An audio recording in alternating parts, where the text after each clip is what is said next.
Welcome to the AI Daddy training video series. In this tutorial, we are going to show you how to create and manage blogs in AI Daddy. Go to the left menu, click on the blogs and choose Create Blogs from the drop-down. Now you are on the Create Blog page. Select your site from the drop-down.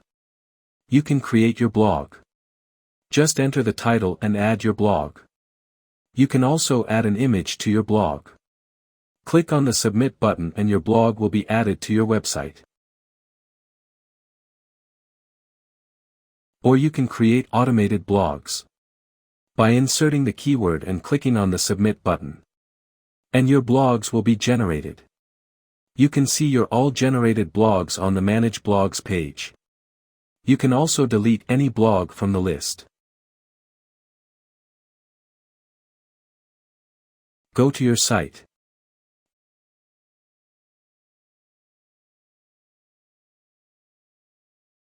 Click on Blogs and you can see your all generated blogs.